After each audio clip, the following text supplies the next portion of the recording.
আসসালামু আলাইকুম, কেমন আছেন সবাই? আশা করছি যে যেখানে আছেন ভালো আছেন। সবাইকে স্বাগত জানাচ্ছি হুমায়রা কিচেনে নতুন একটি রেসিপি দেখার জন্য। আজকে রেসিপিতে থাকছে পেঁপা ভাজি।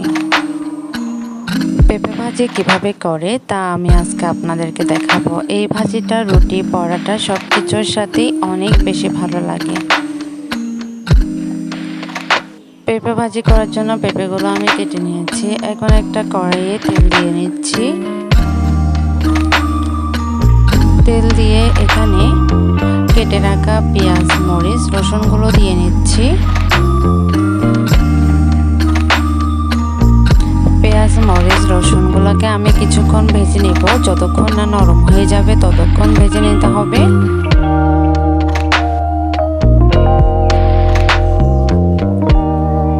এখন এই পর্যায়ে পরিমাণ মতো লবণ দিয়ে নিব।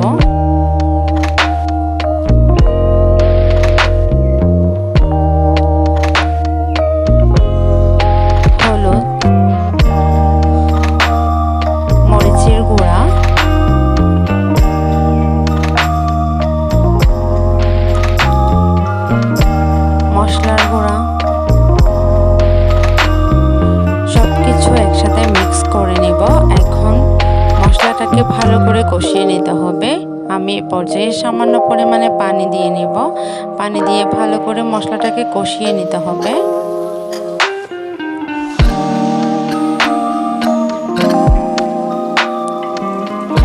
এই তো আমার মশলা কষানো হয়ে গেছে। এখন কেটে রাখা পেঁপেগুলো দিয়ে নিব।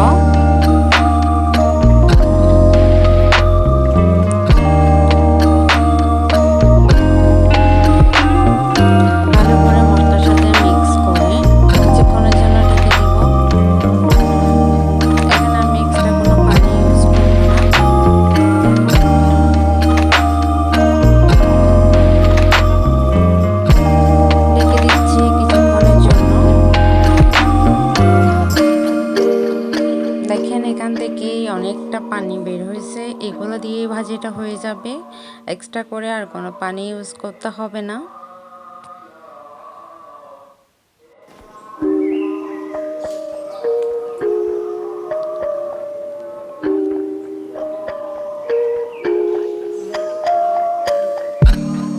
আবারও ঢেকে দিচ্ছি কিছুক্ষণের জন্য। পানিটা একটু টেনে গেছে। আবারও নেড়ে ছেড়ে ঢেকে দিতে হবে। ভাজি প্রায় হয়ে গেছে।